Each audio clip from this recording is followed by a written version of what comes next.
Hello tout le monde. Alors avant tout, je me dois de vous faire une petite annonce. C'est un nouveau format de vidéo que je tente et je vous demanderai de donner votre avis en commentaire s'il vous plaît. Je cherche à me trouver un format original, personnel et qui me demande pas énormément de travail vu que je bosse déjà à côté des vidéos. De plus, ayant eu quelques critiques non argumentées, j'ai beaucoup cherché ce qui n'allait pas dans mes vidéos et c'est aussi une des raisons pour lesquelles je tente quelque chose de totalement nouveau. Comme changement principal, cette vidéo est désormais écrite. Fini la réaction en live. Donc, désolé si vous aimiez me voir galérer à dire ce que je ressentais. Mais rassurez-vous, je vais toujours rester honnête. Ça ne changera jamais. Je peux vous le garantir. Bon, assez de blabla, je vous souhaite un bon visionnage. C'est parti.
Salut tout le monde, c'est Victor, je vous souhaite la bienvenue dans cette nouvelle vidéo. Au menu du jour, nous avons pas une mais deux figurines en review. Il s'agit du personnage de Moon Knight provenant de la série du même nom disponible sur Disney+. La particularité est qu'une de ces figurines provient de chez Hot Toys sous licence officielle, tandis que l'autre vient de chez Susu Toys sans aucune licence officielle. Je précise aussi que c'est ma première figurine de cette marque.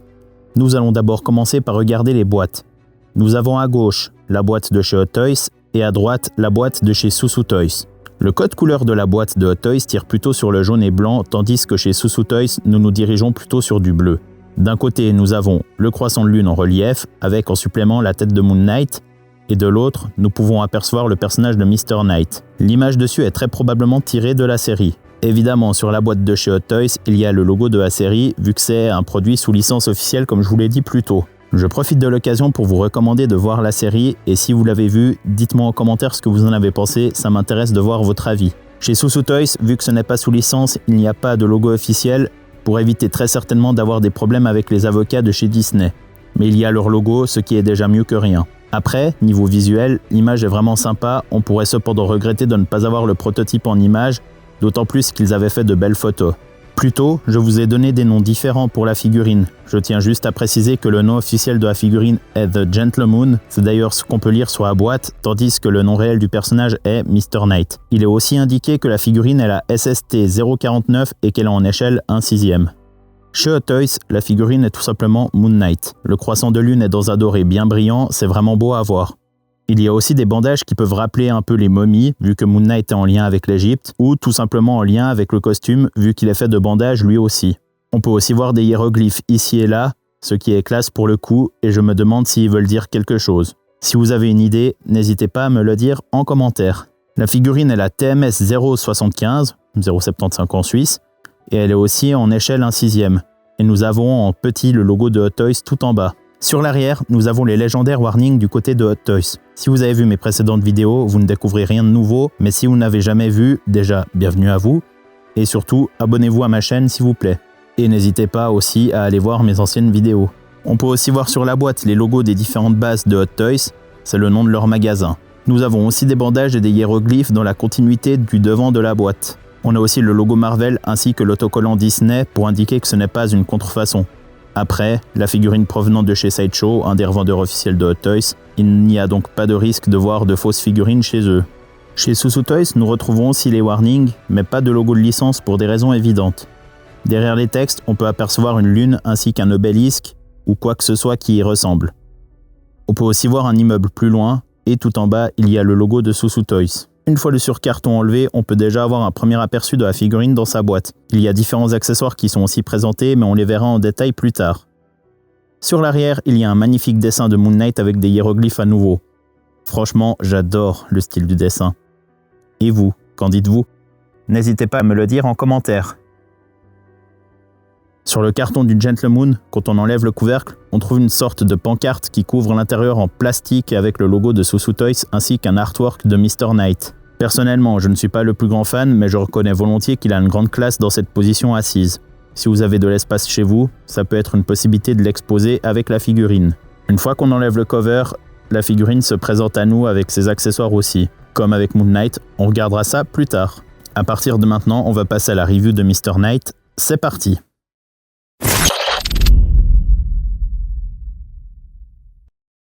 On commence par le bas et pour le coup, les chaussures sont vraiment bien faites. Le détail est vraiment minutieux et la peinture super bien appliquée. En montant, on peut voir que le pantalon est vraiment bien détaillé. Il y a des motifs dessus avec un petit effet de relief. J'espère juste que ça ne va pas jaunir sur le long terme car Susu Toys a déjà eu des soucis avec une autre figurine qui avait le costume blanc qui jaunissait avec le temps. Mais je tiens à préciser que la partie blanche qui jaunissait, c'était de la colle. Les mains gantées sont aussi superbement bien détaillées. Susu Toys a fait un excellent travail pour le coup. La veste est aussi réussie, que ce soit avec les boutons sur les manches ou même les détails de couture sur le col notamment. Je tiens à souligner que le gilet n'est pas en reste non plus et la cravate est exceptionnelle. Regardez-moi ce triple nœud. Et je tiens à dire que c'est une vraie cravate. Le nœud a été fait pour de vrai, donc juste pour ça, respect. Maintenant, regardons la tête en détail. Alors c'est un sujet un peu sensible. Si on la regarde de loin, elle est bien faite, il n'y a pas grand chose à dire dessus, mais si on prend le temps d'observer, on se rend compte qu'elle ne ressemble pas beaucoup à la version réelle. Je vous montre une photo ici pour que vous puissiez comparer et émettre votre propre avis. Regardez notamment au niveau de la lune et de la coupure du masque. Je ne suis pas trop convaincu. Je ne sais pas trop quoi penser de la couleur aussi. D'après beaucoup de gens, la tête devrait être moins grise et plus blanche. Pour avoir vu le costume en vrai, je suis d'accord avec eux, la couleur n'est pas la bonne. Mais je ne trouve que c'est pas si dérangeant que ça. Après, comme avis global, je dois quand même dire que je trouve que la figurine est une réussite. Même si on peut se plaindre sur la qualité de la tête, je tiens quand même à rappeler que la tenue est exceptionnelle. La qualité est vraiment au rendez-vous. Le travail fait par Susu Toys est remarquable. Cette figurine a une particularité dont je n'ai pas parlé jusqu'à maintenant. C'est qu'elle a ses yeux qui s'illuminent. Pour cela, il faut enlever la tête et il faut enlever cette espèce de carte et y insérer une pile. La pile n'est malheureusement pas fournie avec la figurine, mais c'est une CR927. Ce n'est pas la pile la plus simple à trouver dans le commerce malheureusement, mais en ligne elle est facilement trouvable. Une fois la pile mise, il suffit de remettre la carte du bon côté et pour allumer, c'est un système assez original. Il faut utiliser un aimant. Oui, un aimant. N'ayant pas un vrai aimant avec moi, je vais prendre mon téléphone car la coque a une sorte d'aimant dessus.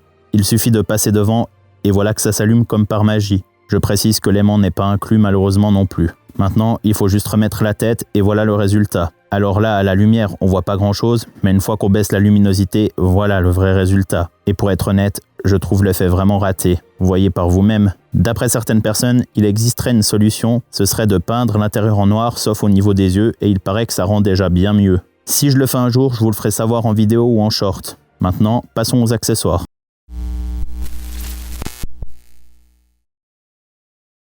Pour le premier accessoire, nous avons une base qui a un effet un peu métallique. De ce que j'ai cru comprendre, il s'agit d'un style de base qu'on retrouve avec toutes les figurines de chez Susu Toys. Et elle est à chaque fois thématisée selon le personnage, d'où le croissant de lune sur cette base. Franchement, j'aime beaucoup.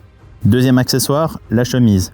Il s'agit d'une chemise supplémentaire pour pouvoir mettre Mr. Knight en gilet. Ça donne un look alternatif plutôt cool, mais je préfère vous prévenir, c'est vraiment une galère à changer. Il faut enlever le pantalon et la cravate, il y a de quoi vite perdre du temps. Mais, vous le verrez plus tard, le genre en vaut la chandelle. Était-ce vraiment nécessaire de mettre cet accessoire? Je ne sais pas. Mais en tout cas, cette statuette de Honshu est vue dans la série et est plutôt cool. Après, je ne vais pas exposer ma figurine avec. Voilà ici des accessoires plutôt intéressants. Ça permet de poser la figurine en pose dynamique. D'autant plus qu'ils ont mis les mains qui fonctionnent bien avec les bâtons et les croissants. La peinture est bien faite, les couleurs sont vraiment jolies. Cependant, si vraiment je veux pinailler sur quelque chose, il me semble que les bâtons devraient être un petit peu plus petits. Alors là, voilà un sujet de discorde à mes yeux. On sent qu'ils ont vraiment tout donné pour faire cette tête, quitte à mal faire la tête masquée, mais personnellement, je ne trouve pas que ça ressemble à Oscar Isaac. Il y a quelque chose qui me perturbe, mais je ne saurais pas trop dire quoi. Je pense que ça doit être dans son regard. Pour les gens qui se demandent si cette tête va aussi avec le corps de Moon Knight, restez sur cette vidéo, vous aurez la réponse plus tard. Nous avons là deux scarabées, la version fermée et la version avec les ailes ouvertes. La peinture est bien appliquée, mais pour moi, c'est comme la statuette, je ne vais pas les utiliser. Je trouve aussi dommage que ce ne soit pas aimanté car ça ne tient pas bien sur les mains et ça aurait pu faire en sorte d'avoir un système pour allumer les yeux en même temps. Nous avons 8 mains ici pour un total de 10 avec les 2 mains restantes sur la figurine. Elles sont de bonne qualité et la peinture est bien appliquée comme je le disais avant. Elles permettent tout un panel de poses, que ce soit dynamique ou plus posé. Je vous recommande cependant d'avoir de l'eau bouillante ou un sèche-cheveux à proximité, car pour les mettre ou les enlever, c'est assez compliqué.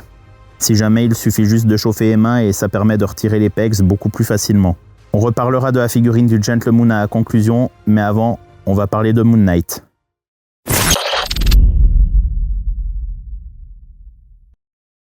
Comme avec Mr. Knight, nous commençons avec le bas et on remonte petit à petit. Déjà, on peut voir que les bottes sont en plastique. De plus, elles sont séparées en deux parties, ce qui est plutôt pratique pour pouvoir faire des poses un peu plus dynamiques. Ensuite, nous avons les protections des genoux qui sont super bien détaillées, avec notamment les bandes qui les tiennent. Le costume en lui-même est en une sorte de spandex, chose qu'on pourrait le regretter car d'un côté ce ne sont pas des vraies bandelettes, mais imaginez la mobilité désastreuse de la figurine si le costume n'était pas comme ça. La cape est totalement câblée et là aussi on a des détails dessus, notamment dans la partie intérieure. Les brassards sont juste magnifiques, que ce soit le design ou surtout la peinture qui est très bien appliquée. La ceinture est classe, rien à redire là-dessus. La pièce du torse est aussi en plastique, mais pour le coup, avec autant de détails dessus, ce n'est pas si dérangeant. Et comme pour les brassards, la peinture est superbement bien appliquée. Et la tête, mais quelle tête! Certaines personnes pourraient se plaindre du capuchon qui n'est pas en tissu, mais personnellement, pour qu'il puisse garder une forme parfaite, je préfère mieux l'avoir en plastique comme ça. Le système d'illumination des yeux est juste parfait, contrairement à Mr. Knight. La lumière ne dégueule pas sur les côtés de la tête, bien joué Hot Toys. Le détail ainsi que la peinture sont, comme pour le reste, excellents, même parfaits. Et maintenant, nous allons répondre à la question d'avant. Oui, la tête d'Oscar Isaac fonctionne avec la figurine de Hot Toys comme vous pouvez le voir. Et pour être honnête, je trouve ça vraiment génial. Et ça rajoute vraiment un petit quelque chose en plus. Imaginez maintenant si Hot Toys avait fait une tête de Oscar Isaac avec la figurine. Peut-être qu'on la verra dans une figurine 2.0 vu que c'est la mode chez eux.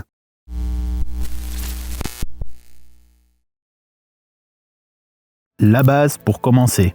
C'est une énorme base carrée que Hot Toys utilisait principalement dans le passé. On peut croire qu'il la réutilise à cause de cette lune géante, mais pourtant, elle est en polystyrène, donc super légère. L'image sur la base est vraiment magnifique et la lune est super bien faite. C'est vraiment dommage de ne pas les exposer, même si ça prend énormément de place malheureusement. Ensuite, nous avons plein de croissants de lune. Ils sont de différentes tailles car utilisés dans des contextes différents, mais vous verrez ça plus tard. La peinture est très bien appliquée. On peut même comparer le croissant de lune de Hot Toys avec celui de Sou Sou Toys et on voit quand même quelques différences, que ce soit au niveau de la taille ou de la peinture. Je trouve que les deux vont très bien comme ça. Et vous, avez-vous une préférence ? Nous avons aussi 10 mains en tout avec la figurine et pareil, elles sont magnifiquement bien réalisées. L'effet des bandelettes est incroyable. On pourrait limite croire que ce sont des vraies mains. Elles nous permettent aussi de pouvoir faire plein de poses différentes et c'est vraiment un plaisir. Je me souviens d'une époque pas si lointaine où ils étaient radins avec les mains. Maintenant, on va se faire quelques poses.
Et nous voici à la conclusion de cette vidéo. Pour faire un résumé rapide des figurines, le Gentle Moon de Susu Toys est vraiment bien fait au niveau de la tenue, c'est vraiment un travail impeccable que nous offre Susu Toys. Pour les têtes, c'est un sujet un peu plus mitigé, mais c'est une des seules entreprises à proposer ce personnage de cette qualité et avec une tête compatible avec la figurine de Toys, et pour son prix, ça en vaut largement la peine. Les accessoires fournis sont pas forcément tous indispensables, mais ils ont le luxe d'être là et ils vont certainement faire plaisir à certains collectionneurs. Pour la figurine de Hot Toys, c'est une pure réussite. Ils montrent encore une fois pourquoi ils sont au sommet et ça fait plaisir car ils avaient eu un coup de mou dans la période de la sortie de cette figurine. Notons toutefois qu'il n'y a pas de tête démasquée, ce qui est vraiment dommage surtout quand on sait qu'Oscar Isaac est un collectionneur de figurines. Après, nous avons heureusement des yeux qui s'illuminent parfaitement, chose qu'on peut regretter du côté de Mr. Knight. N'oublions pas que la cape est juste parfaite. Le câblage est bon et ça permet de poser la figurine comme on veut, en espérant que ça se démocratise sur les autres figurines avec des capes. Dans tous les cas, je peux vous l'assurer, si vous aimez Moon Knight, ce duo ne peut que finir dans vos étagères. Ce sont vraiment des figurines à avoir chez soi. Pour ma part, je vais vous laisser là. Alors déjà, je vous remercie d'avoir regardé cette vidéo. Si ce nouveau format vous a plu, n'hésitez pas à liker la vidéo et à me le dire en commentaire. Dites-moi aussi ce que vous avez pensé des figurines, j'adore lire vos avis, même si j'en ai eu que bien trop peu jusqu'à maintenant. Encore une fois, je vous remercie de m'avoir regardé jusqu'ici et on se donne rendez-vous dans une prochaine vidéo. Ciao ciao!